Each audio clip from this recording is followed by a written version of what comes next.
know where I'm from. Ooh, yeah, let's get this party started. Ain't nobody on our level if we're being honest. All my girls are darlings, all my boys are solid. All this drip on my body, I'm a leaky faucet. I don't wanna come off as cocky, I just know that I got it. Got been blessing my account like direct deposit. All my girls are darlings, all my boys are solid. Hey man, say man, it's the Greater Podcast. Back with another 4x4 quarantine episode. We're still in all of our separate locations, as This you is guys. the worst. Social distance. Can't I take miss you this guys, anymore. man. I can't take this anymore, man. Were you going Why crazy?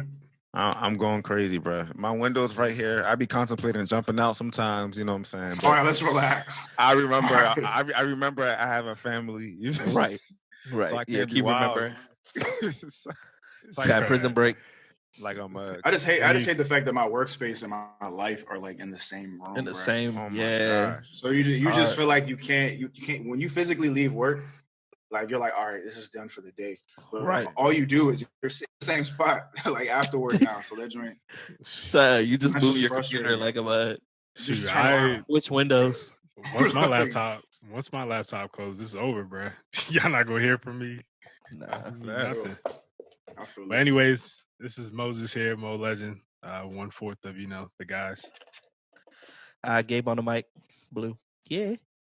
Sam on the 1 and 2. You know what I'm saying? No freestyle.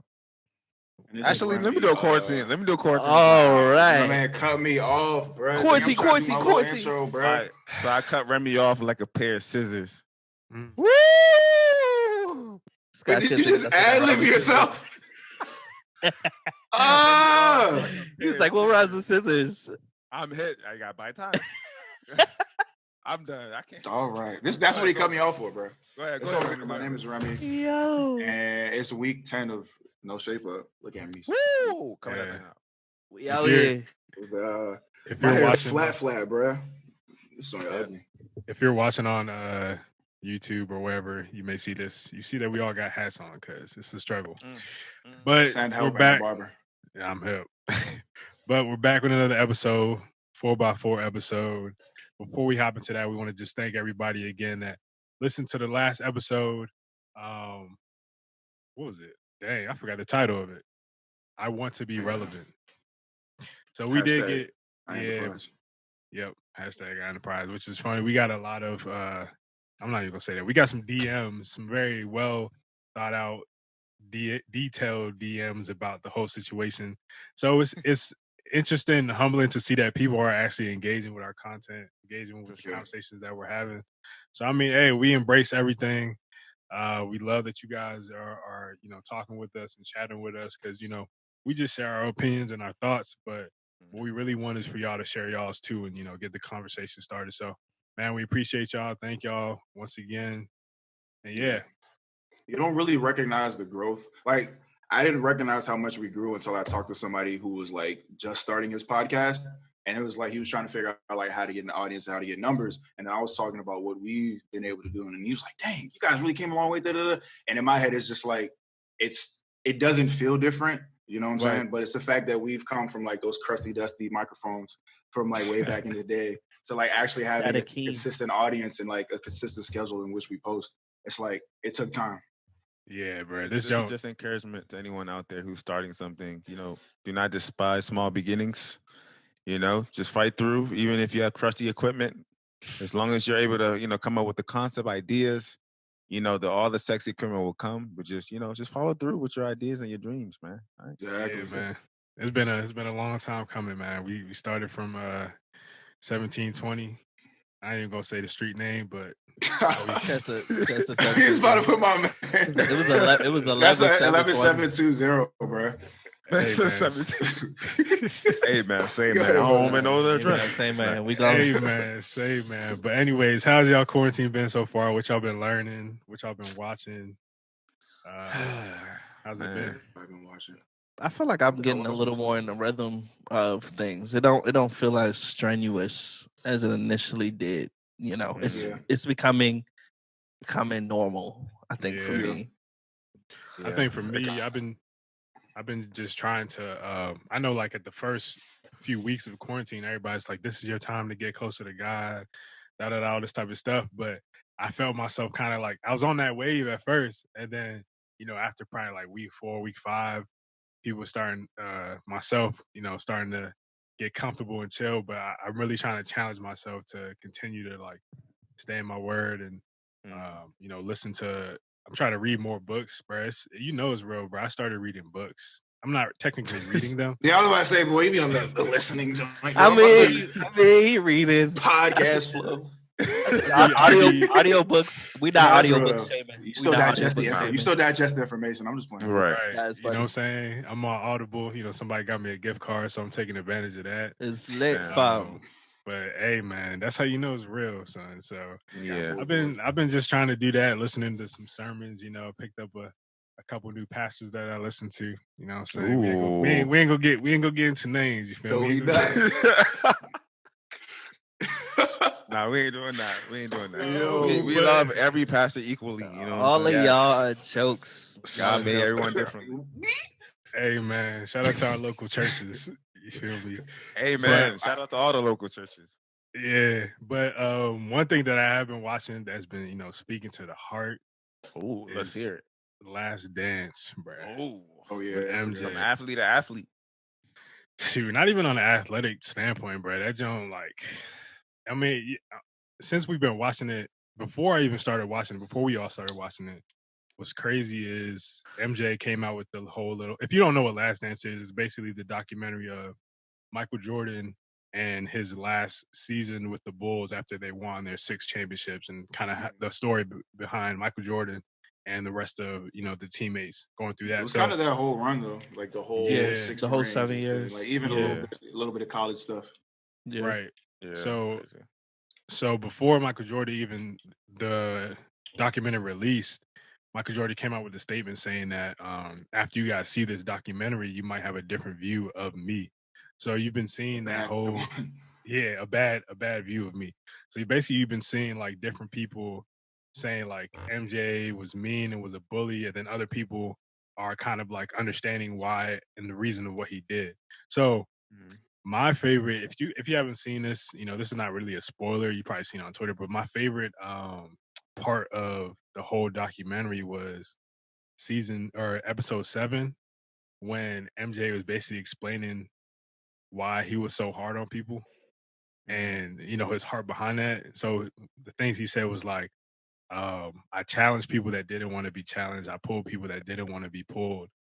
The way I play the game is the way I played it. If you signed up to be on my team, then like you're basically signed up, or to be on the team with me, like that's how we're gonna play. But if you don't want to play like that, that's fine. Like just go somewhere else. So that joke like spoke to me. And then at the end, he was like, one thing that every teammate that played for me can always say is that MJ never asked me to do something that he never did. And at that point, I was like, bruh, that's the gospel. I was like, dang, this man is preaching. I was crying. Son, I ain't gonna lie, I almost said a chair, but that joke, because you could see like his passion for the game really was there. And the fact that people were like, I'm not even gonna say, the fact that people were really saying like he's a bully, he's a tyrant, all this type of stuff, you could kind of tell that it got to him. He was. Yeah, you could tell that he was. You could tell that it got to him. But I could understand to an extent where he was coming from. I ain't gonna lie, I've had teammates that are similar to that, like that, and knowing who they are and knowing the intent that they've had. I was even telling this story, and not to make this like a whole monologue, but I even told a story in one of our group chats today about a fight I got into when I was in college during training camp. So I got smacked up. Son, so it was similar to like it's the first story I taught about. Basically, MJ was, there's a dude named Scott Burrell that he would always just pick on and, kind of just get after him, like get on his, during practice and stuff. But at the end, the players were like, everything that Michael Jordan did was with good intent. It's for the betterment of us, right? So I had this teammate back in college. At the time, I was a sophomore. He was like a senior. I think he might have been a fifth-year senior. So I was probably like, 19, and he was 23, I believe, or 22, 23. essentially like during training camp, we did it. There was this one play coming off the ball. Just a normal inside run drill. That's where it kind of gets a little hectic. So after the play, I think I may have beat him, a little too hard, or I made the play. So mind you, we have helmets on. He hit me with a 2-piece to my helmet. Mop, just like that. And I was like, that moment when you like have to decide what you about to do, like if you're gonna walk away or fight or flight. Yeah, fight or flight. So at that moment, I was like, oh nah. So I went and like tackled him, and it just started like a whole brawl within the team. In football, if two people fighting, offense versus defense, everybody's jumping in that thing. Everybody. So after that, like we fought, separated us. Coaches was talking to us, and then after practice, he came up to me. He was like, "Hey man, like it's all love. Like I just needed to get the dog out of you. You know what I'm saying?" To that point, I was with that guy all summer leading up into training camp. Like we lived together. We trained together the entire summer. And I guess he saw in me like, yo, this guy could be way better than what he is, but I just need something to shift in him. So I guess he thought a fight was gonna be the way to do that. Smack him in the face. Don't spread the love. But after that moment, like I don't know if I want to give him all the credit for that, but after that moment, there was kind of a shift in how I played the game after that. But that's the first thing I thought about with the whole documentary at that point, at that moment. Yeah. I do think like all the mean stuff he did and like everything they said about him, I do think these things like are true. But I feel like when you win or when your organization is up, like all that stuff gets overlooked.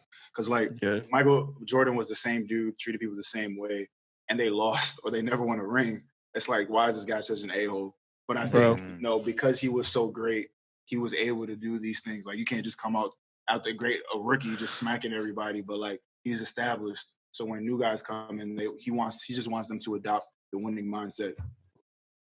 Yeah, it was cool just seeing, the insides of that, him becoming an icon and, a worldwide, celebrity and just being as big as he was, like what really, drove him and stuff like that. I think it's good for, a lot of people who are in sports, and then just on top of just people in life, I feel like that documentary was a great thing for a lot of us in this quarantine time. Like it just, and I think it brought a lot of people together. Just, that common thing we're watching, like when it was like Game of Thrones season for people who watched it, it was like a family type, just different things during certain times. Yeah, right. You know what I'm saying? All the people that love LeBron, just different things, like even Super Bowl, everybody, the family comes together, whether you like football or not. Folks are just there for the show, or so it was one of those things that like everybody's talking about when it's happening, and that was cool to have during this dreadful time. I think watching that joint, it just really made me realize how OC Michael Jordan actually was as an athlete. I know there's a lot of comparisons, but I honestly, when I think about it, you know what I'm saying, I think there will always be only one MJ, bro. I don't care what no one says. Like even just how he played the game, bro. Like, and the thing about it is, it kind of sucks where like sometimes you feel like you have to be mean or a jerk for people to really understand or to like be on the same like wave as you mentally, because it's just like sometimes you really do have to be that jerk and able to push people, because when you're too soft with people, they don't take you seriously. They don't listen. But like the moment you like smack someone, or like the moment that would extreme. The moment you push somebody, or the moment so you call someone out, it's like, oh nah, like I need to listen to this guy. You know what I'm saying? Like it's almost like parenting. Low key, it's just like if you're always nice to your child, always like you never discipline that person, they're just gonna be sweet. They're gonna think everything is sweet. Life is sweet. I don't gotta take anything seriously. But obviously, it just really showed his leadership. I think it was a highlight on his leadership. Although there are people like who don't necessarily agree with his leadership style or how he spoke to people or how he picked on people. But at the end of the day, son, like there's something that you can learn from this documentary. It's like Michael Jordan was a leader. You know what I'm saying? Like, and his leadership was effective. His leadership got his team to win rings. When you think about it, it's like a lot of them Bamas, most of them don't even, when you think about like people who win NBA rings, you don't even have to like start, you know what I'm saying? And you get a ring. You know what I'm saying? Right. Like you don't even have to ever really play in the game. As long as you're on the team, you get a ring. So it's just like, it's the fact that he was able to lead a team of like people who in reality, honestly, would have never gotten a ring ever if it wasn't for Michael Jordan. It's tough. You know what I'm saying? It's tough. But again, it's just like I thought it was interesting just seeing the other side of just like what we always see on TV when it comes to Michael Jordan. And it's not pretty, but it just shows you like both sides of like we all have two sides to who we are. You know what I'm saying? So it's just like if someone was to see all of our other sides and it was portrayed on TV, you know what I'm saying? Like people would be like, I don't really bang with Remy like that. Or I don't really like Moses. Or Gabe is a little. I knew what I thought about him was true. Right. You know what I'm saying? Like, so it's just it is what it is. But I mean, I haven't finished the whole thing. Probably like on episode 4. I'm just like behind. Oh, but you just get so far. You getting into I'm the just getting started. Yeah. And one thing I would just say, it's kind of weird when they start the documentary on one person. But then, like, I know it's about Michael Jordan, but it just be weird how they just transition back to Michael Jordan and, like, literally leave, like, talking about, like, Scottie Pippen. Or, it just be like, bro, I thought this episode was about, but all is well. I think cool, one of the things, like, final thought, I think one of the things that was great was the fact that although they kept that core, they were able to switch certain players or new players get added, but they never lost, like, the winning mentality. Like, in the NBA, most teams, once those pieces are gone, even if the core is kept, like they don't necessarily keep they don't necessarily maintain like that winning streak that they once had. And the fact that Jordan won 3, took a break, like completely dropped basketball, like at an NBA level, came back and then won it as if he like never lost a step. Like that's crazy. That's crazy. I don't think that will happen again. Like somebody can't just leave the sport. Like I think guys are too like the trainers, the nutrition is too crazy now. Like we're the point where somebody can't just leave the NBA and come back and think like, okay, I'm going straight. Yeah, athletically, it is different. I think unless you LeBron, he the greatest. Three things that I think to wrap it up. I think the 3 things that I think stuck out to me was leadership, and not to say like his leadership is the way that everybody, you know, of course maybe he could have focused on relationships a little bit more, but I think his leadership and the standard that he set was something that's like admirable, along with the passion that one person had to like give something everything that they got. And then it kind of just, you know, like y'all notice, like I see everything, a lot of gospel things through sports, and it kind of just made me think about like, you know, when Paul was at the end of his life talking about he gave everything he could and he was happy to go.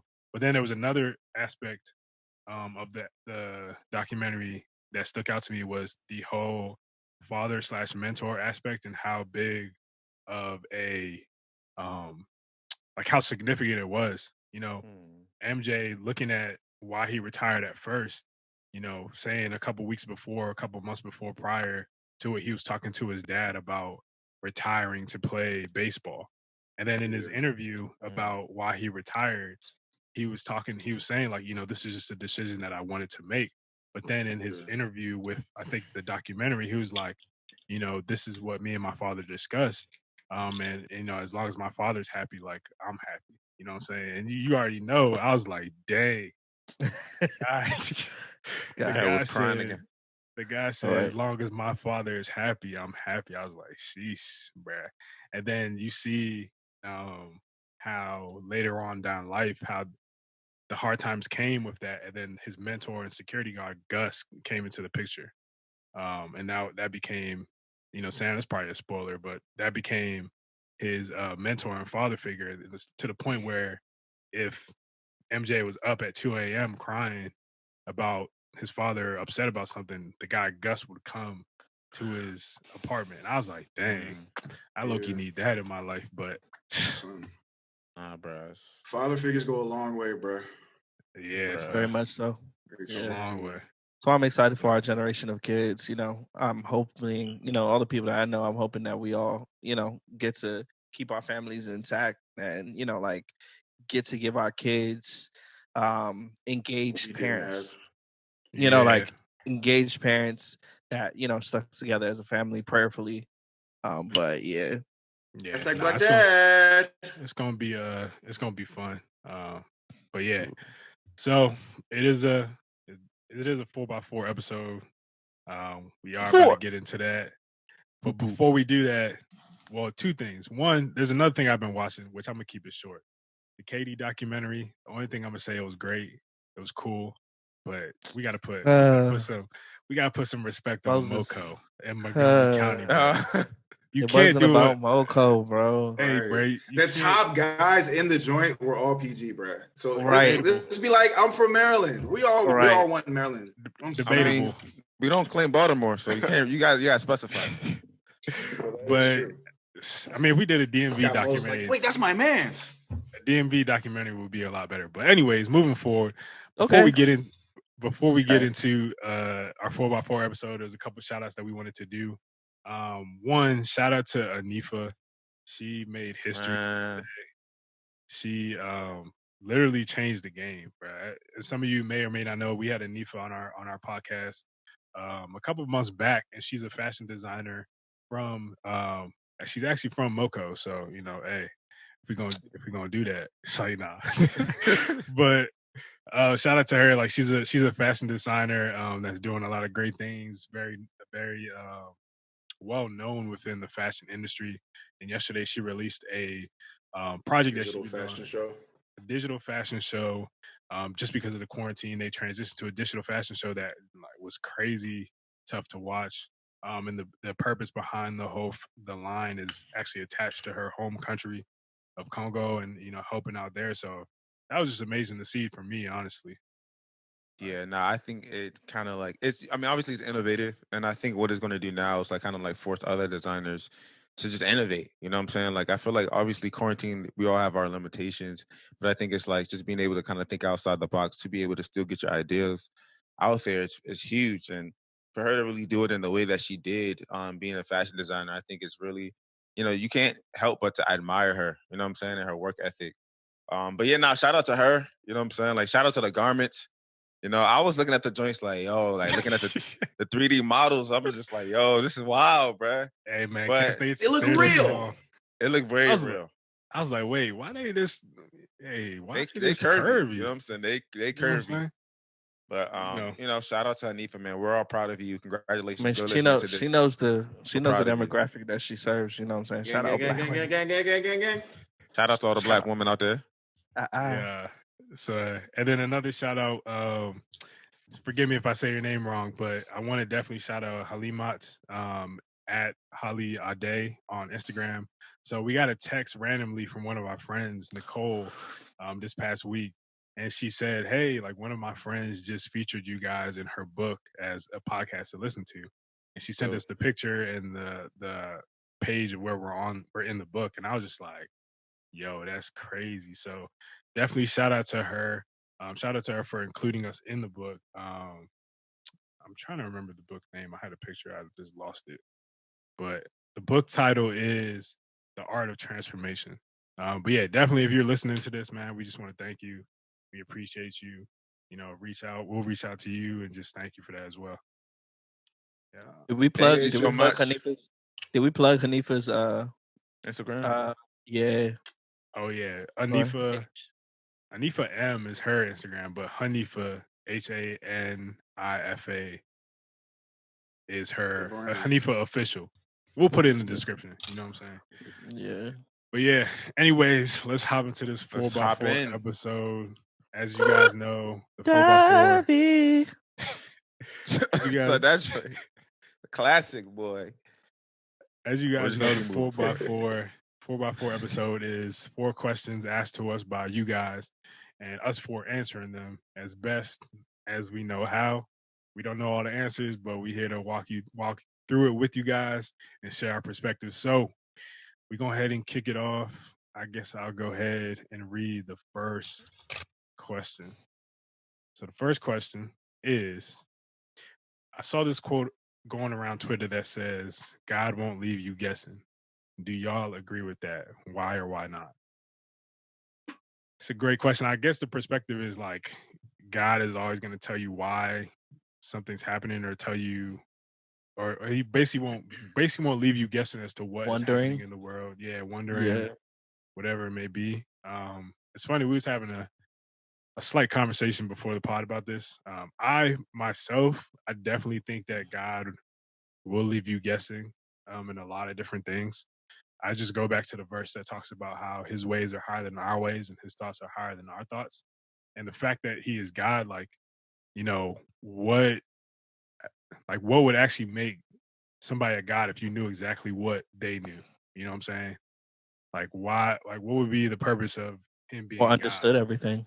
Yeah, exactly. So I think that is one of my answers as to why it is, because there's a lot of things happening in this world that definitely, like, especially in the times right now, like leaves us Yeah. guessing as to why things are happening, what's the purpose of it.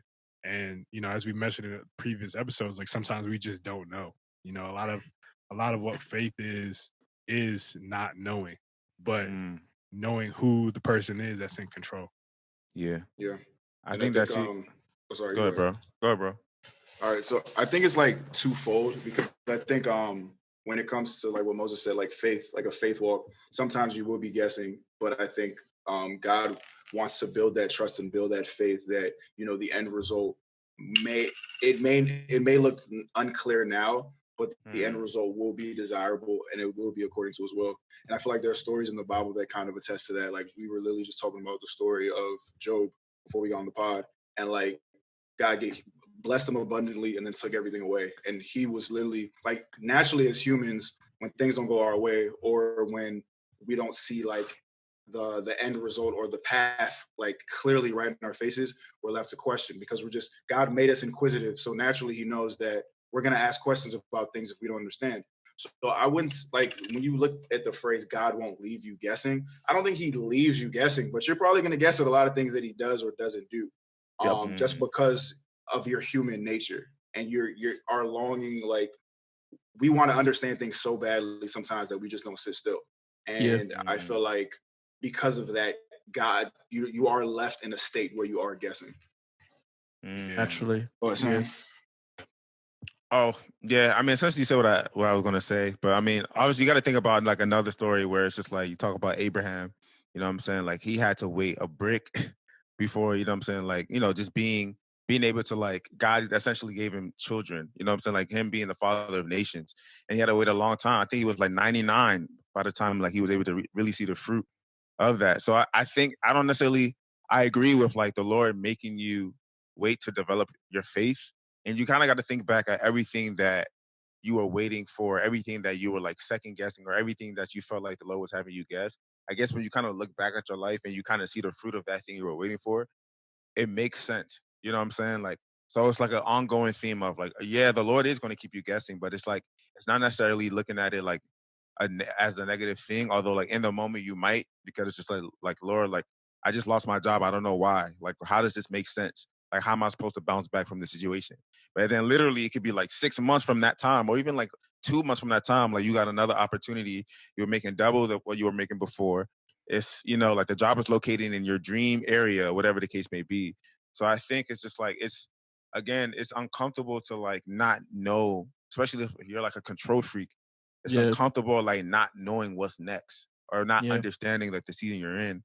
But again, I would just implore you to like look at your track record, or look at the Lord's track record.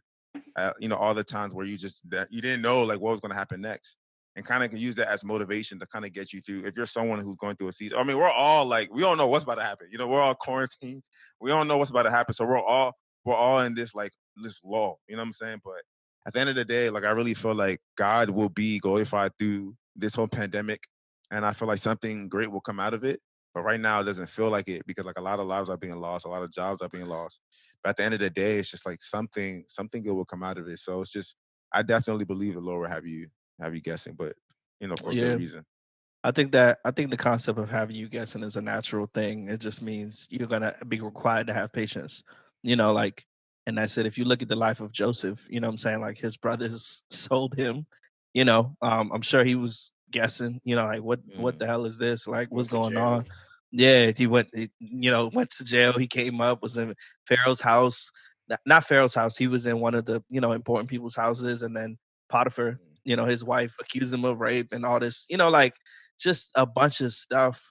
mm, And I'm sure the whole time, he could have had come up then, and then he was in jail, like Remy said, and then it's just like, bruh, I'm sure he was wondering, like in that time, and I think that's like Remy said, trust and faith. That's when those two things kick in. That's how those things are built. And I think when you have that trust, that's what fills in the gap of patience. Trust allows you to have patience, or whatever. So Yeah. it's just important, to have that. But yeah, I was just trust that joint. But yeah, to answer the question, you will be guessing sometimes. Like, Yeah. And I think also think another- sometimes like you or what God is doing for you may be a part of somebody else's like Yeah. ultimate like end goal, and you may not know Good. that you're a cog in their machines just yet. So like you Yeah. might be guessing, why is this happening? Why is this happening? Then you meet this person and you understand why these things, and it becomes more clear. But like Yep. I said, humans, we just always get like we're literally in quarantine and we're just in the house all day. Of Right. course, we're guessing like why, how Right. did this happen? Why did this happen? It's just the I way think What's that- right? What's wrong? now. I even want to Yeah. say that I think that if you're not guessing, then sometimes it doesn't even leave room for God to like kind of fill your heart and kind of give you a perspective of what He sees. You know what I'm saying? I think a lot of times during Jesus's life, and one of the examples was when when Jesus told Peter like he was about to die, right? Peter was like, "Nah, like you can't die. Like we'll fight for you," type stuff. And then Jesus was saying like you're being an opposition to basically the work of God, right? So basically a lot of times through Jesus' life, he tries to get people to see from the bigger picture, which is the spiritual level, rather than just seeing what's right in front of you. You know what I'm saying? Like usually when you're looking at just like through the man's eyes and man's perspective, you tend to think like, okay, everything, the situations, what's going to happen. 1 + 1 = 2. Like we make it very practical. We make it very, easy and digestible. So for Peter, he's like, nah, you're not about to die. Like you're here. You about to conquer the world. We about to take over the Roman Empire. Like, why would you die? He didn't really understand it, nor did he want to understand it. And then Jesus was just trying to get him to see it from a bigger perspective. And I think that sometimes when you step out of yourself to look at things through how Jesus would look at it, it's gonna leave you guessing, because this whole gospel, it doesn't make sense. A lot of what was being preached takes a lot of faith and takes a lot of courage to step out and do. So if we just look at things, and if we even try to make the Christian faith as something that, is 1 + 1 = 2, some principles, some methods, this is how you get married, this is how you do this is how you do that, then like you're kind of just taking everything on yourself and making it like we're putting it in our way. But I think that once you start really walking with God, like He's gonna leave you in positions where you literally have to depend on Him. You know what I'm saying? Like you don't even know what step to take without Him. So I think being at a point where you're guessing is the first step. And I think it's a great step to be at, because it allows for space for God to really like, move and direct you in the ways that He wants to. A man orders his step, but God directs it. Is that the verse? Is that how it goes? Something like Yeah. that. Y'all know. That sounds right. That sounds right. Yeah. Hold on, let's fact check it. But go ahead. Let's fact check it. Let's fact check. But nah, Someone gonna come for that's us. essentially what y'all know what it means. Like we can direct and we can make our own steps, but it's essentially God and His Holy Spirit that is directing us. So Hold on, we got it. It says in their hearts, there's NIV, in their hearts humans plan their course, but the Lord establishes their steps. So a man's heart plans his way, but the Lord directs his steps. So Yeah, Moses bro. gave y'all the MSG version, you know what I'm saying? So Yeah. it's all good. I said it. You know what I'm saying? Oh, the MSG is funny. Yeah. But yeah, man, Yo. keep guessing, man. Keep being in that space where you're always looking to be challenged and looking to gain a new perspective, because Obedience. Nothing wrong with guessing. Yeah, you know what I'm saying? Guess on my homework all the time in college. All right. Times you might get it wrong. Me too, though. Stamp. I guess get I can degrees. take the face that. I guess I'll take the second question. The second question is, it says, do you believe someone can be destined for singleness? Sheesh. I wonder if this was sent by a single person. It'd be weird if it was sent by someone who was married or someone's dating. I mean, I don't, But to answer the question from you said what? No, I just said not them, because they already. Stan. Anyways, go ahead, do your thing, Deborah. To answer the question, I think someone can be. I don't know if they can be destined for singleness, but I feel like it can be in God's will for someone to be single. You know what I'm saying? Like, I don't think like God is like everyone in the world that I create must, you know what I'm saying? Like get married. You know what I'm saying? Like I think the only thing that God really wants from every single person that he creates is their heart. You know what I'm saying? Outside of that, and their soul. Outside of that, like it's just like you can really the Lord gave us, free will. All right. So we can honestly make our own decision. And that's the whole Yep. point of him giving us free will. So Yep. it's just like if you're someone who wants to get married, that's something you desire. I believe the Lord will bless that. If you're someone who doesn't desire to get, to get married, then the Lord will bless that as well. I don't think he shows favor over a single person versus someone who is married. No, I don't think Yeah. there should really like favor in that regard. So I think as far as like someone who desires to be single, I feel, yeah, that's just my perspective. I feel like the Lord will still bless it either way. But as far as like being destined, like you were made to be single, I don't think anyone is made to do any. I mean, people are made to do like as far as just like their purpose here on earth. But as far as like a position, because being a single is almost like a position. It's not like singleness is like a career, you know what I'm saying? Or singleness is like Right. my calling, but it's more so Yeah. it's like a position. So I feel like the Lord can, yeah, I don't think he destines people to be single. Yeah. I was gonna say, I think one thing that we usually get like confused is that I've heard somebody use this term even on one of the last videos that we put up, is that there's this narrative that marriage is a mandate, as to be a Christian. You know what I'm saying? Like Mm. it's basically like we're all entitled to it type stuff. But it's literally not. You know what I'm saying? Like Paul, when he was preaching, I believe to the church of Corinth, I think it's in Corinthians. But Paul was preaching, Yeah. saying like, "Yo, like I'd rather y'all not get married for real, because essentially that's gonna take y'all away from giving God the ultimate glory that you could be giving Him, because now you got somebody else that you got to, of course, tend to and do all that. So like, if it was up to me, like I'd have all y'all single. But if we now get to the second half of that, because there's a whole other narrative with that part about burning and all that. But essentially, Paul was saying like, "Yo, like." Mm. The main thing to what Sam was saying, like God wants your heart.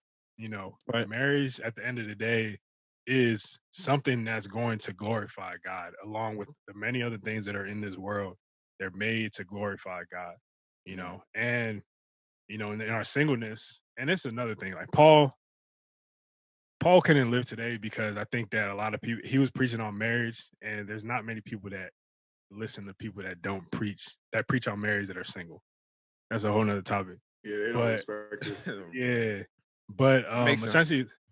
essentially, like he was saying, like, look, man, marriage is to glorify God, right? And in your singleness, that's the best opportunity for you to do that. In his life, he was single the entire time. But if you're gonna get married, you just have to understand what the I guess hierarchy or whatever it may be. So to answer the question, I think that some may be called to be single. I know I actually have a friend of mine who is a lady who does feel like she wants to be single for her entire life. And there be people that say that and Is it don't because she really just meet. can't stand dudes right now, or like she just actually does not see herself in a relationship? That's the thing, so when there be some people that say that, but they don't mean it. And when she says it, like I see it in her life, like she means it. You know what I'm saying? And she said right now, and I respected it right now, like I only have enough for myself and for God. You know what I'm saying? And she's tried relationships, she's done all that, but this is just what she feels is for her. And I was like, Yep. sheesh. I mean, I respect it. Like that's her desire. That's Yeah. what she feel calls to do.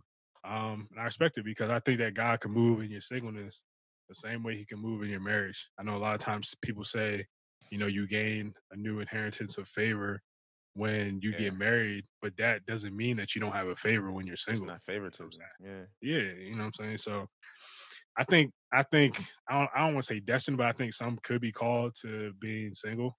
I think that's another I thing. think it's hard. It's very hard, and I know I the have thing no when people Instagram. say, people say like Uh, God knows the Being desires. married to have Instagram is hard. I mean, it's I'm just. sure. I mean, honestly, you know, it's. I think yeah, destined is the strong word because destined sounds like no matter what you do, you're gonna be single. Like Right. even if you try at relationships, you're gonna be single, and that's. I don't think that's what God intends, but I do believe there are people who don't have the same like they may have sexual desire, but they don't have it's not as much of an obstacle for them as others. And some people handle those cravings better, or whatever, and are able to walk with the Lord upright, just some more than others, like just because you don't. Yeah. So I think, because, Paul's basis is like, look, if you're burning, then with passion, what I'm saying, go ahead and fade marriage, it's clown. Which is Anyways, but very interesting because I'm in my head, I'm just like, are there single people in the world? There's not like I don't think there's single people in the world who don't struggle with, Right. sexual desires. Yeah, how do you reconcile that? Because But they're believers. Oh, sorry. So I don't know. But I think, go ahead, bro. And that's what I said initially. I said initially, like, that's why I said there are people who handle that craving, those desires better than others. And even if they don't, they just know that, because I don't think everybody who's a Christian deals with sexual immorality. It's not everybody's issue. You know what I'm saying? Like, some people deal with other things. It's definitely a popular one because I think a great percentage does, but I don't think everybody does. Like, I don't think every single Christian deals with sexual morality. There are other things that Christians, even if I'm talking about a small population of folks, it still means, like, let's say 90% of Christianity deals with, or Christians, people who convert to the faith, deal with sexual morality. That means 10% is still a lot. You know what I'm saying? Even if it was 5% that deal with other things, like, that's not. And I think that our Western, like, culture has kind of caused this to, like, because things are sexualized here and it's put in our face a certain way. But I do think, like, somebody's issue can be like lying or stealing or, like, anger or, like, other things. It's not always lust. If I'm here to speak like an African, it's not every time lust. Sometimes it's something else. So it sucks that that's the go-to sin when people, like, talk about just sin, period. People usually talk about sexual morality, which is it's a big one, but I do think it's because it's easier to see as far you can identify somebody struggling with sexual immorality before you look at somebody who's struggling with certain things internally, whether it's pride or just like just other things. So that's probably why it's talked about the most. And that's why I think, to go left for 2 seconds, and that's why I think people try to judge people who deal with who struggle with, like, homosexuality or homosexual thoughts a little harder, because it's like you can easily see somebody's preference in that case. But they don't, like, there are people who struggle with a whole plethora of things. They don't even give people who fornicate the same energy, like, with the opposite sex. So it's like, wait, why are you? Anyways, to not deep dive into that, but yeah, so I do think, there are people who are able to easily choose that route more easily than others. I think you'll talk to some people, and though you may not believe it, they don't deal with sexual things. Their issues are different. And so, yeah. More power to them, though. Yeah, bro. More power to them, because they're going to need it. But yeah. Not saying they don't, but yeah. But yeah, I think it's also important to remember, like, look, marriage is another tool that glorifies God. It's one of the tools that, of course, is the most visible. And it's the most attractive, but I think once you understand that it's literally there to glorify God, then we see it differently. I think a lot of times we just claim that as the trophy of Christianity sometimes. Yeah. Don't take it light, bro. Yeah. And I think that some people, even, like, since we create that narrative that it's the trophy, then people that maybe feel like they're called to be single, they feel like, oh, I can't really do anything unless I get married.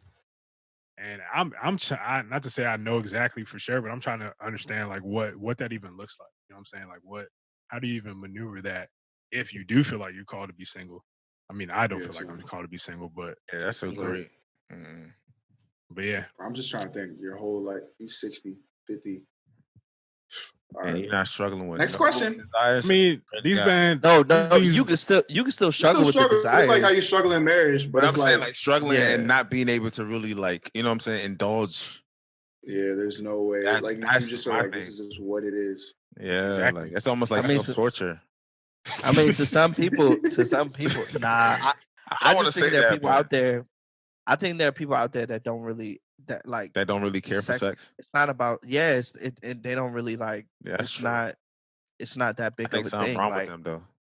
Nah, I would even disagree. This guy's funny. I'm just kidding. No. Yeah, it's not, and I like I said, I think it's just we just have to have more of an open mindset, towards like things of that nature, and just be like, sex is not the only thing people are struggling with. Yeah, again, I think it's just hard to believe, but at the end of the day, like everyone is different. You know what I'm saying? So like some people do desire sex, and some people really don't even enjoy the act of sex. So it's just like, honestly, what did you say, Remy? Nothing. Oh, okay. Right. Whoa. No. I thought you said. Relax. I said tight. Oh, but yeah, we can move on. bro. Run it. But nah, Guys out love there. Red Run. You know what I'm saying? Question 3. Hey, Go ahead. Hey man, say man. I'll take it. take it. Question. Oh. Go ahead. All right. So, I see Michael Todd's Rip Up Your List sermon circulating. And I just wanted to ask, do men really write lists? Tell us, Remy. I would say. What's so funny, Moses? Go ahead, Remy. Answer the question, bro. oh, wait, look, before Remy answers, I was gonna say this is the actual text that one of us got from a friend of ours, because they were seeing, of course we've all seen it, the Rip Up Your List, so they wanted to get a man's perspective. I guess they saw only women up there ripping their list. Yeah. So they wanted to ask. Moses, could you provide a bit of context for those very few people in this world that haven't seen that joint? So yeah, if you don't know who Michael Todd is, he is a preacher from Oklahoma, Tulsa, Oklahoma to be exact, who became very well known because of his Relationship Goals series that came out in like 2017 or something like that. Yeah. And then since that, a lot of people have tuned into it, like millions of people have tuned into it. So he wrote a book about relationship goals, and is now doing the series currently right now about relationship goals, Reloaded, and released his book. So I guess one of the sermons, I didn't listen to it, but I think one of the actionable items from the sermon was to rip up the list that you have in your mind about, I guess, who you want to be with, along with other areas of your life, like what do you want to see. So many people have just been taking it like in some of my group chats, the Rip Up Your List theme was going on. Yeah, applies to relationships. So that's the context that they're asking us in. List of requirements that you want from somebody of, that you're attracted to. Let's ask, guys. Did you guys have any Go ahead, Remy. Any requirements? Why is this guy saying me, bro? Clearly, this guy, you I'm asked the the single question. one. It's like, no, I don't have a list. Because I just understand that everyone works differently. I do know what I'm attracted to and what I gravitate towards normally, but I don't necessarily have a set list, because I feel like if that gets in the way, it's basically like somebody's playing a game with me. It's like, okay, she checks this. Okay, she checks this. And I feel like getting caught up in that distracts you from who the person actually is. So I would never have a list. I have my non-negotiables. That might be my list. But these are like hard pressing things that I know that no matter what, you could be the best woman in the world. If you exhibit this trait, we just won't work. So, yeah. No list. That could be considered a list, maybe. Damn. I mean, but I mean, keep in context the list that have, I guess the things that have been on these lists. The common thing that we've seen. So actually, I had you got a list? You got an example list? No. Well, I got Michael Todd example list. So there was a couple of tweets. One of the tweets was a general person saying, like, what age do you guys think that you're going to get married? And then somebody responded to that tweet and said, I don't know. Pastor Todd told me to rip up my list. Yeah. And then Andrew got endless retweets. Endless retweets. And then in one of my chats, a good friend of mine, she was like, I don't know about this whole Rip Up Your List thing, because I don't think it's for me to marry somebody that's 5'7". And I was just like, yeah. And so this is what I guess is what being referred to with the list. Honestly, I think there are guys who have lists, but I don't think we're usually as vocal about, the things that we want. It's more so like, if I see it, for me personally, I was just like, okay, like, there was never a list of like, she got to be this and that and this and that. It's just, like, how much do it just wasn't. It was like, okay, do I like this person that's in front of me? You know what I'm saying? And do they have these things? You know, or would they make a good mother? Would they make a good wife? Would they make a good, you know, like person to my family? And I mean, maybe somebody considers that a list, but I never had like a list like, yeah, she has to be of this occupation, or she has to have completed this much school, or she has to be this curvy or have this or that, you know, like you know, just or even physical attributes, you know what I'm saying? Like she has to have this, she has to have that, or you know, like I had things that I liked, you know, like it was like, oh, I like girls with nose rings, you know what I'm saying? Like that was just a thing, you know, but it was never like a list where I would come out and be like, yeah, if she don't got this, you out, you know. Yeah, it was just never like that, you know. And I don't think guys say that sometimes, but it's never like we never publicize it. We may have it, we may even have it in conversations like, yeah, man, I'm talking to this girl and man, I don't know, because you know, she don't got this. But I think guys guys don't gatekeep potential, you know, Most guys. usually, you know what I'm saying? Like usually guys wouldn't gatekeep who they're gonna, you know, whatever, because sometimes we think with our penis more than our brain. So this is also a PG podcast, bro. There's also, this guy is funny. There's also that correct. There's also that. There's also that. So it's like sometimes we just move ahead with things before we, you know, true. we don't make calculated moves that well sometimes. So that's real. I've seen guys let a lot of stuff slide just so I'm telling you, dang girls, bro. If that dude exhibits all the physical attributes that you want in the man of God, there's so much more that people just be like willing to like let slide. And I'm like, that's not how it should be done, bro. Nah. Like at all. I think, I mean, it gets to a point of desperation, which a lot of people find themselves in, where it's just like, man, I got this list, but you know what I'm saying? I had this list for about 10 years, you know what I'm saying? And every time I meet someone that's a potential, you know what I'm saying, like option that's compared to my list, they meet like a 3 out of 10, you know what I'm saying? So at this point, if he look good, he love the Lord, and he can sing a little bit, you know what I'm saying? Then maybe he might be the one. That is what it is. All I would say is, like, if for those who have a list, because I know there's some people who are listening who have a list. Look, just forget about the list, Mo. You know what I'm saying? Like, legit. Forget about the list, because I'm gonna tell you, you're gonna be looking for someone to meet all those requirements, and it's never gonna happen. I'm just letting you know. I'm trying to save you years of heartache, years of wasting your time. Like, looking at honestly, your friends getting married. Looking at your friends getting married. Like, honestly, it's just like, have your non-negotiables. I think those are important. I think you should stick to those. Like, I feel like, yes, those are solid, awesome. But as far as like the little things, like he needs to be making this much, or he needs to have a beard, or he needs to be look like Remy. You know what I'm saying? Like all those touchy subject. Chill. Had to slide that in. I had to slide that in there. This man Remy fits everybody's list, bro. Everybody's list, boy. Everybody's list. If you look like Boris Kojo, whatever it is, look. And vice versa. Such a random name. Vice versa. I ain't heard Boris Kojo's name dropped in a while. But you good. All I'm saying is save yourself time.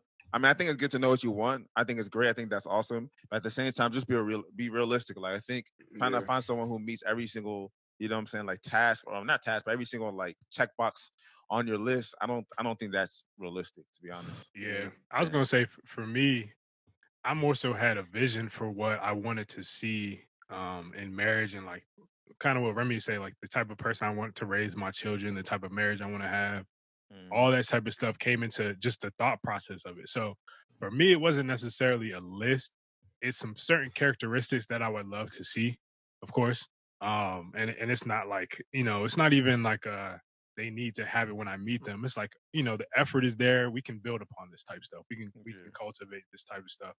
And then it's those type of things, the non-negotiables that Remy mentioned. Like for me, there's some non-negotiables that I'm just like, I just can't fade this, bro. I couldn't live with this. Like, if I lived with this person, I would go crazy if this non-negotiable. Like, if you had one, you know what I'm saying? You got 2 or 3, all right. It's a pattern, you know what I'm saying? Yeah, so I think even like way back in the day when at Gabe's apartment, we would all like come after church and we would talk about, you know, potentials. You know what I'm saying? Dang, those were the days. Those were the days. You know what I'm saying? And The looking hub. back, Yeah. Kid. and looking back in those days, Auntie realizing Sade that crib. Praise God. noticing that those conversations were never really like based off of just physical things that are on the list or based off of like, you know, she did this or she did that, but it was more so just like character and seeing how somebody fits into the picture of what, you know, I got going on, or, you know, even our friendship dynamics, like would they be a good fit within this friendship, this bond that we guys have. So that type of stuff. I think the only thing that I could classify as, you know, my list, and this kind of goes into the vision that I got, is I had a height requirement, you know what I'm saying? The minimum was 5'7" and up. You know what I'm Wow. saying? He 'Cause, you know, wants That's funny. with the kids I want to have, I need the best position for them to LeVar go. Ball. This to guy's go breeding D1. himself. LeVar Ball. Like, gotta- high I key. feel it, just bro. share I with feel it. anything under. I feel it. It's Hey, crazy. man. I never had a high requirement, but yeah. I just think I I'm mean- just hopefully all my genes are just put into my child. Yeah, when it comes bro. to Remy, height. You'd be surprised, Remy, you bro. good. You good. You gotta bro. watch You- that though, because if they I dads don't know, bro. aren't I all don't the know. men in their My family. sister's not that tall. We talking about you. Stamp. That's true. But Yeah, but I think another interesting yet funny comment that a friend of mine had was, he was like, everybody out here ripping up their list, but it's still written on their hearts. I was like, I mean, sheesh. And I mean, I can't even knock them, bro. That's not false. I mean, you Yeah. know, the ripping up the actual list is a manifestation of trying to get the heart joint going. You know what I'm saying? Knowledge. Like, yeah. you know, so mean- it's a prophetic, you know, act. Prophetic action, yeah. You know what I'm saying? And they try Yeah, to, bro. but I You mean, you know, deprive yourself of meeting new people and like experiencing something different with someone when you have these lists, because you don't even give yourself the chance to be like, okay, what's here? What is in store if I were to meet this person or give this person a shot? Because you got all these lists, and the moment he's not 7'3", you just look away at another guy or something. I mean, they're always going to be closed-minded people. So yes, there are guys who have lists, but commonly, you know, you usually wouldn't. I mean, you would see a guy maybe say it, but So you I let a lot have of a things friend. I slide. have a friend. We know this guy, and I feel like he has the longest list ever. I'll say it wow. off air, but if you don't, Offline, you we know. get- nah, you know what I'm don't. saying? I think most Offline, know. Oh yeah. offline, we get. I'm I don't here even with it. know.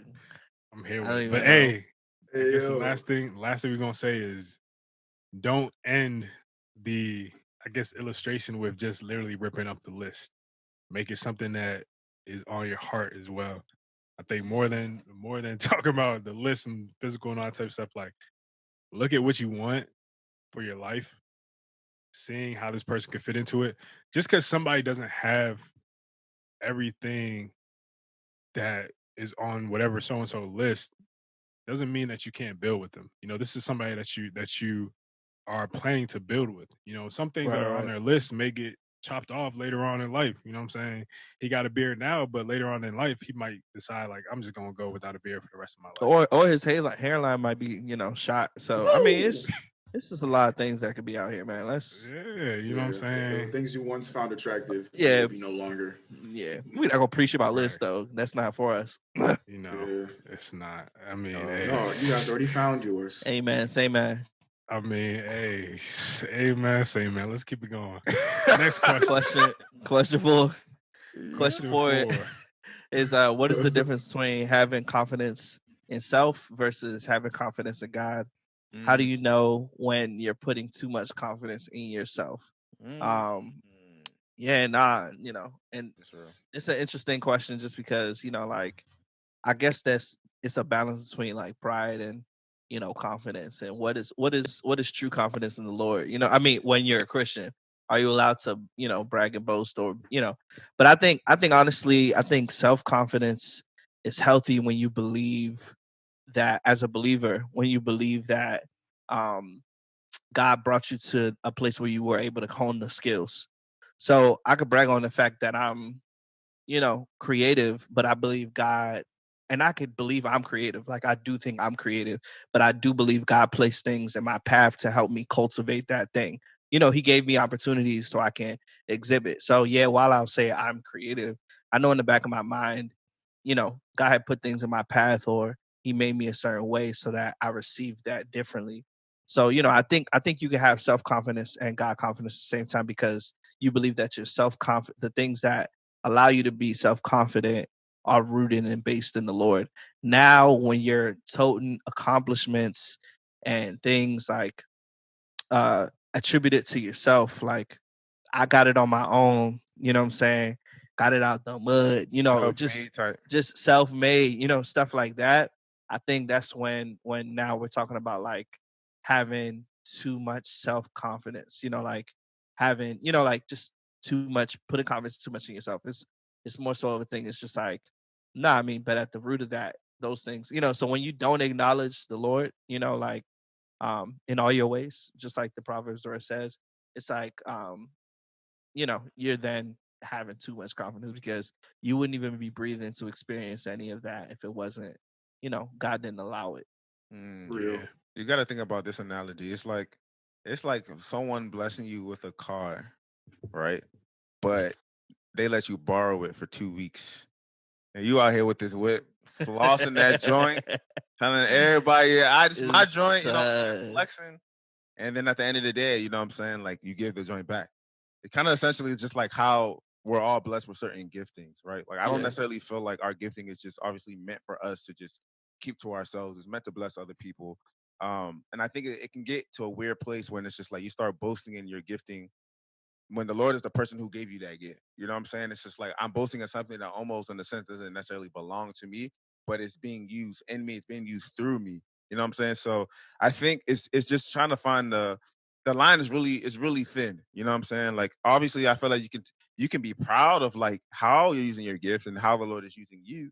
You know what I'm saying? But I don't necessarily think it should get to the point where you almost omit the Lord out of your equation of like who you are today or like how you're doing what you're doing. You know what I'm saying? So I think it's you can have confidence in yourself. I think it's actually very important to have confidence in yourself as a believer. You know what I'm saying? Especially like if you want to fulfill all that the Lord has for you, I Yeah. think that requires a level of confidence. Or you're not gonna see everything He has for you. But again, I don't think it should get to a place where you're boasting about it. Obviously, like Gabe said, you're boasting about it. You're taking too much pride in it. I think it's at the end of the day, it's just like, yeah, the Lord has blessed me with something, but honestly, like I'm pointing this back to Him because He's the one that gave this to me. Yep. So that's all it is. Like you could definitely be confident as a believer, but like don't steal the glory from God when He's the person that's trying to get that from you by blessing you with the gift that He is giving you. You know what I'm Yeah. saying? So that's what I would say. Yeah. True. I think what it for me, I think, yeah, confidence, self-confidence is something that, of course, like I think over the past, however so many years, like that's something that's grown in me. And I think it's really grown in me just through understanding the source and that it comes from God, from Jesus. And I think the identity piece too is understanding like when you really truly understand your identity is in Christ, it gives you a different type of confidence that you may never even search for and or reap in this world because in this world a lot of the confidence comes from what you've done, what gift you have, who can compliment you, all that type of stuff, rather than your confidence through Christ literally just comes from being a son or a daughter in Him and just understanding like that He literally what He did for you and knowing that you have access to Him. I think that identity comes from, or that confidence comes from there.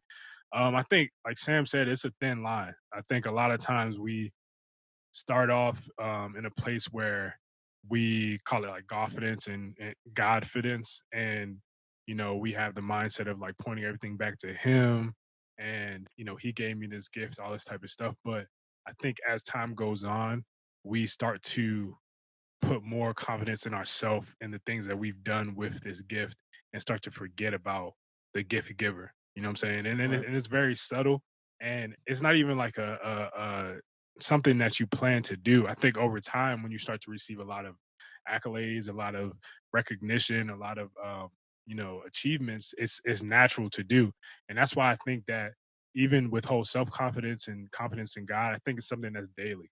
I think it's a daily thing where you literally have to let go to refocus your mind and understand like the only thing you can really boast for or boast about is the fact that you have the privilege of being a child or being a child of God. I think that's what it really comes down to. and that we can't really boast in, like, you know, even the gifts. Like, we could be stewards of it, and we could be people that steward it well. But even to boast in it, you know, at the end of the day, it points back to Him.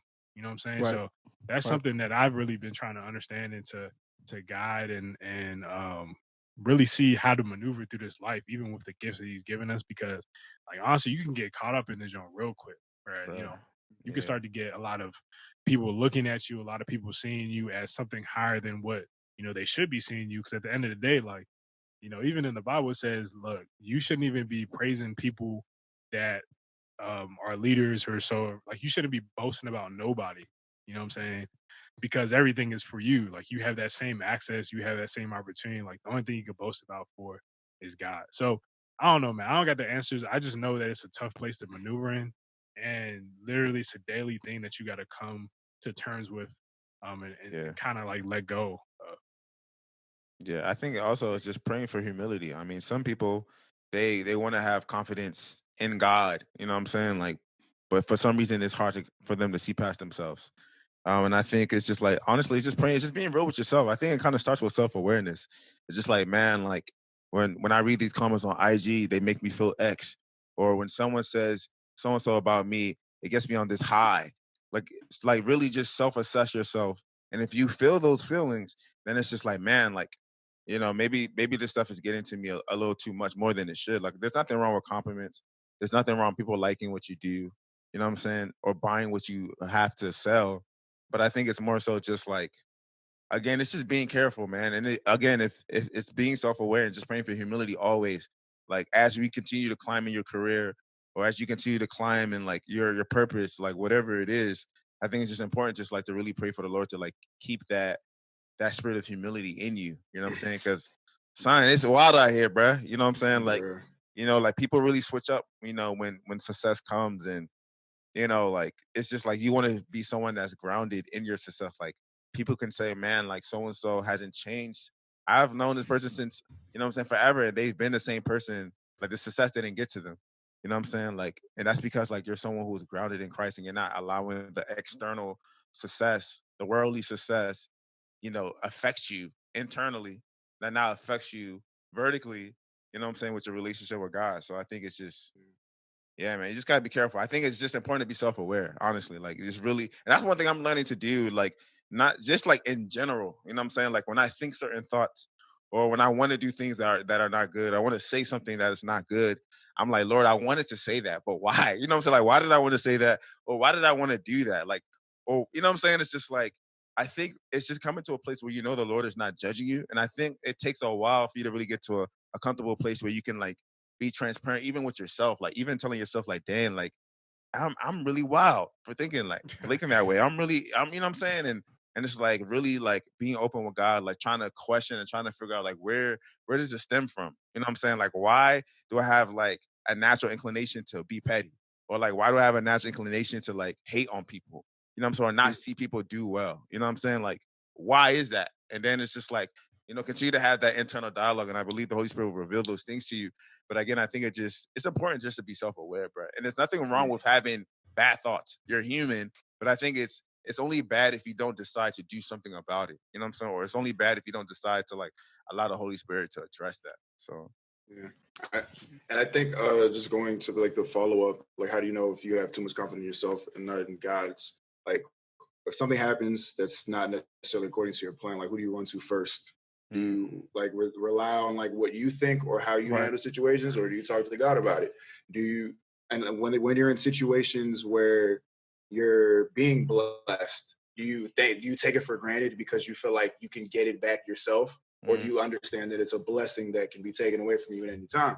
So I feel like just I guess how you steward your life can be a telltale sign as to if you're having confidence in yourself, if you're having too much confidence in your money, your status, whatever you feel like you've achieved, as opposed to like having faith in God. And I think just like when you wake up in the morning, like I'm not saying you have to be like, oh, thank you God for waking me up another day, but it's like, are you truly grateful for the gift of life? Like, and just where you go to first, like in this crisis, like a lot of people, what are they bruh. doing? They're going straight to their money. They're going straight to their savings because that's where their faith lies.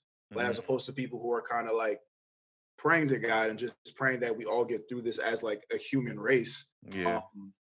And it just shows in like your actions and everything. But I don't think it's a bad thing. I think it's like a constant, like we said, it's a constant faith walk like your entire life. Because some days you just might be like, God, like you just might not be on the same wavelength as God. But then other days you might be in tune and understanding, like, all right, he's walking with me. And like Sam said, he's not judging you. You could be like the worst person in the world internally. But it's like he understands that already. You don't have to tell him. But I think when you recognize, you self-assess, and you try to, you know, remove what it is that's not of him, or just this not the real you, and you see yourself for how he sees you, then I think that's how you can kind of get out of that confidence in yourself or just relying on yourself too much. That's good. That's good, man. Yeah. I think at the end of the day, man, like everybody, I think we all need that's the only thing we all need to not the only thing, but that's a very big thing that we all need to self-reflect on. I think that even if we have brands that are so-called there to glorify God, like there's still areas for self-confidence to creep in, you know, and we can't just settle on the fact that, oh, my brand is to really give glory to God, and that's why I'm trying to be known because I want to bring more glory to God. Like that's a form of self-confidence, right? Because at the end of the day, you're saying like the only way for people to know God is for me to get a bigger name for myself. Like that, those are the little things that I've been thinking about myself. You know, just like literally the only thing that we should be coming to people with or boasting about is like Jesus and God.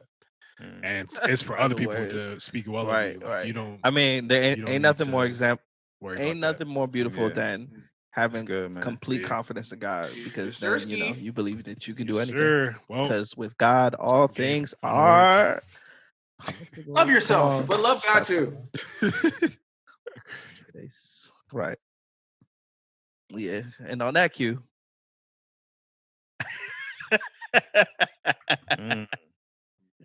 Yo, possible. Anything's possible. Shout out to Wow.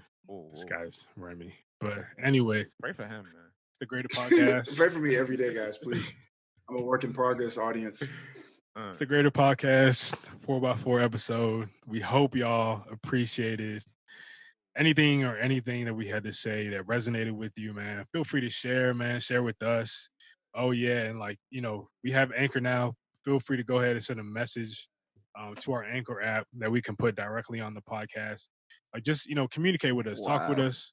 Rap with us where we felt like we was wrong. We felt like we was right. We just want to create that community to keep it going. But yeah, man, it's the Greater Quarantine. Send money to our Cash App. Please. I ain't playing with y'all no more, man. I'm being honest and transparent on this podcast. We've been saying, no, I'm just kidding. I love y'all. Wow.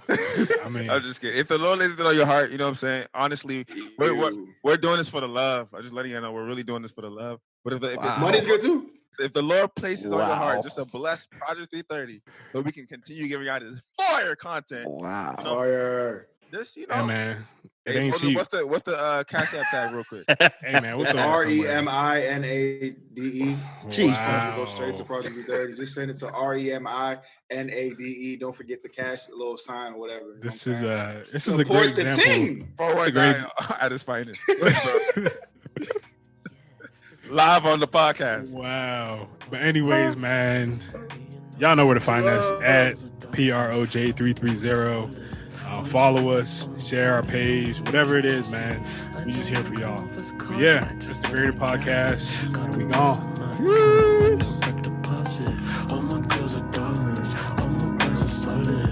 All this drip on my body. I don't wanna do too much talking, let's just get it poppin'. She was into you until she found a better option. She don't wanna do too much talking, she just wanna go shopping. She just want an MOG who ain't weird and awkward. I just wanna be 3-1 with curvaceous hips who can match my drip and stick to the script. We pull up to the function, made it lit, then we did. Show up, turn the roll out, took a quick pay for a split. Just wanted to start a geeking, had to tell her relax. Hold up, cool it, slow down, don't get too tight. Hold up, cool it, slow down, don't get too tight. Yeah, let's get this party started. Ain't nobody on our level if we're being honest. All my girls are darlings, all my girls are solid.